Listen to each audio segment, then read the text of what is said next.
Most people woke up this morning without realizing something massive just cracked beneath the North American economy. While the news cycle chased politics and headlines, Bombardier's stock was quietly collapsing. Not slipping, not dipping, crashing nearly 9% in a single day. Billions of dollars in market value vanished in hours. And that wasn't panic over earnings. It wasn't a bad quarter, it was fear. Because what happened next made executives across the aerospace industry realize something far bigger was unfolding. This wasn't about one company. It was about whether North America's entire aviation system was about to be ripped apart by politics. Just days earlier, Donald Trump had posted a message that sent shockwaves through every aircraft manufacturer from Montreal to Seattle. He didn't hint, he didn't suggest, he threatened. Trump said he was considering stripping certification from all Canadian-made aircraft and slapping a 50% tariff on every plane sold into the United States. Not 5%, not 10%, half the value of the aircraft. In one stroke, he was talking about turning some of the most advanced jets in the world into financial liabilities, and the numbers are staggering. Right now, around 150 Bombardier Global Express jets are flying in American airspace. These aren't weekend hobby planes. Each one costs roughly $70 million, some of the fastest civilian aircraft ever built. Jets that corporations, billionaires, and governments invested in believing certification meant stability. Then suddenly, the President of the United States suggested their entire aircraft family could lose approval overnight. The White House rushed out a clarification hours later, saying the threat only applied to new aircraft. But by then, the damage was already done, because nobody was asking the most important question. What happens to the value of jets that are already flying when the president publicly threatens their entire certification system? The answer is simple. Confidence evaporates, buyers freeze, resale values plunge, and that's exactly what began happening almost immediately. Aviation lawyers reported frantic calls from jet owners and potential buyers. Deals were paused, financing was questioned, and behind the scenes, something even more frightening became clear. Bombardier earns roughly two-thirds of its total sales from the United States. Two-thirds. Out of a $5 billion company, over $3 billion comes directly from American customers. If Trump follows through, that revenue doesn't shrink. It disappears. But here's the truth that isn't being said loudly enough. This was never really about aircraft certification. This was retaliation. Trump accused Canada of dragging its feet on certifying Gulfstream jets, specifically the 500, 600, 700, and 800 models. And yes, certification delays can become trade pressure tools. But using the exact same weapon back is how trade wars spiral out of control. And legally, it isn't even clear Trump has the authority to do this. Aircraft certification belongs to the Federal Aviation Administration, not the White House. The FAA operates independently, even if its leadership was appointed by Trump. A president announcing certification threats on social media is something aviation experts are calling completely unprecedented. No modern leader has ever tried to politicize aircraft safety approvals like this. And that's when the timeline started making sense, because this threat didn't come out of nowhere. It came exactly 5 days after something happened in Davos, Switzerland, something that deeply angered Trump. At the World Economic Forum, Canadian Prime Minister Mark Carney stepped onto the stage and delivered a speech that stunned global leaders. He didn't speak carefully. He didn't soften his words. He said the world was no longer going through a transition. He said it was experiencing a rupture, a break, a fracture. He openly argued that the rules-based global economic order had always been uneven, that the United States followed trade rules when convenient and ignored them when not. Standing in front of American officials, Carney essentially told the world the old American-led system was breaking apart. Then he went further. He announced Canada had signed 12 new trade agreements in just 6 months, deals across 4 continents, with the European Union, with China, with Qatar, with ongoing negotiations involving India, ASEAN nations, Thailand, the Philippines, and Mercosur. Canada wasn't talking about diversification, it was executing it, and the audience gave him a standing ovation, at Davos, where applause is rare. Trump responded the very next day. He publicly snapped back, saying Canada survives because of the United States and should be grateful. It wasn't diplomacy, it was a warning, and behind the scenes, something even bigger had already happened. Right before Davos, Carney had spent days in Beijing signing a deal that allowed Chinese electric vehicles into Canada, the exact products Trump is trying to block from North America. Treasury Secretary Scott Bessent later claimed Carney walked back his remarks in a phone call. Carney didn't. He went on camera and said clearly that he meant every word of his Davos speech, a direct challenge.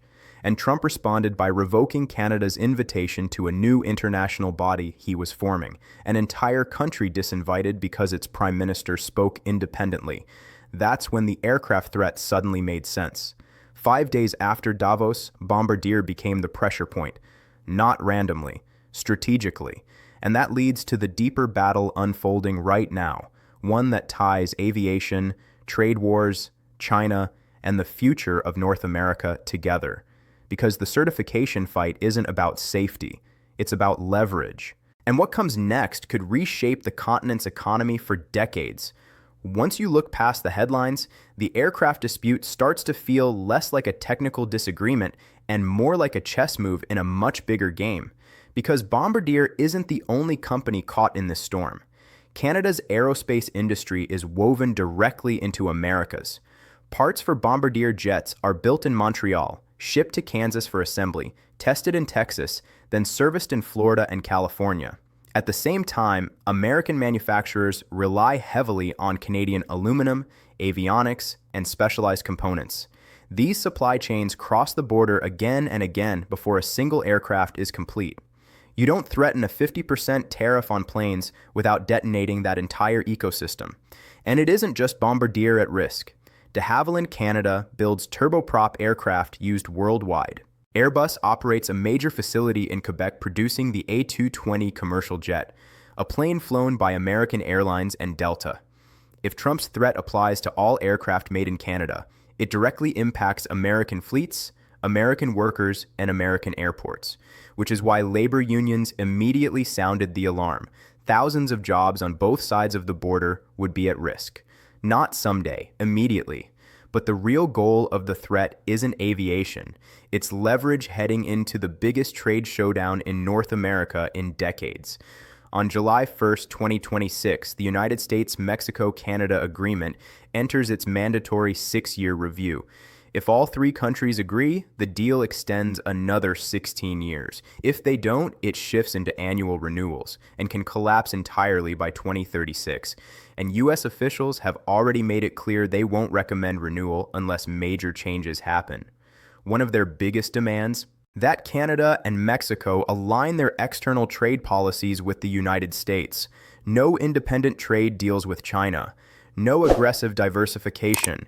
No economic independence. In other words, remain permanently tied to American trade strategy. This is where Bombardier becomes a hostage. The message is simple. Stop building trade relationships outside American control, or watch key industries suffer. The aircraft threat is pressure. So are aluminum tariffs. So are steel duties. So are the constant warnings about supply chains. It's all part of the same leverage campaign. And Canada understands it. But Mark Carney also understands something else. Depending on one market for 70% of your exports is a dangerous vulnerability. One political shift in Washington can shake your entire economy. So instead of retreating, Canada is accelerating diversification.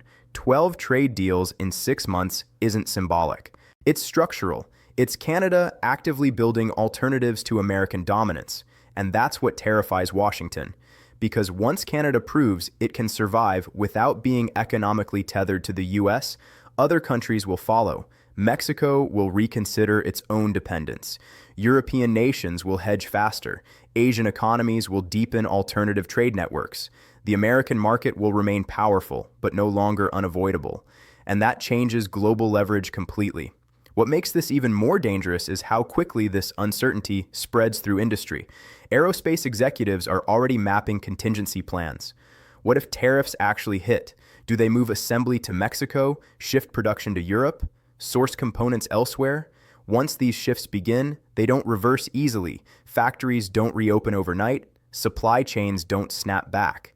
And North America's tightly integrated manufacturing system, built over 30 years, starts to unravel. Right now, the region trades nearly $2 million every minute. Every minute. That level of integration created prosperity, but it also created fragility, and political pressure is now attacking that foundation. Meanwhile, global leaders are watching carefully. European governments, already uneasy after Trump's threats involving Greenland, Canada, and Mexico, are quietly speeding up their own trade diversification plans. The European Union finalized long-stalled negotiations with India. British leaders reopened economic talks with Beijing. France and Germany expanded outreach to Asia and the Middle East. The Western alliance isn't abandoning the United States, but it is hedging against unpredictability. This is exactly what Mark Carney meant by rupture instead of transition. The world isn't slowly evolving. It's breaking into new economic blocks, and American pressure is accelerating that break. Back in North America, the countdown is already underway. 5 months remain before the USMCA review. 5 months before leaders must decide whether cooperation continues or fractures. Trump wants tighter control. Carney wants diversification. Those positions cannot both hold. One side will have to bend, or the agreement risks unraveling. And if that happens, the consequences go far beyond trade paperwork. Investment freezes, factories relocate, supply chains fracture, prices rise, jobs disappear, all while countries scramble to build new economic alliances. What started as a threat against Bombardier could end up reshaping the entire North American economy. Not because of aircraft, but because of power, because of control, because of whether partnerships are built on cooperation or coercion. The stock crash was only the first visible crack. What's happening underneath is much bigger. North America is being forced to choose between integration based on trust or fragmentation driven by pressure, and the outcome will shape the next generation of global trade. If this story helped you see what's really unfolding behind the headlines, make sure to like, subscribe, and share it, because these decisions are being made quietly, but their impact will affect millions of lives. And I'd love to hear your thoughts. Do you think Canada is right to diversify away from dependence on the United States, even if it risks tension? Or should allies stay tightly aligned, even when economic pressure is used as leverage?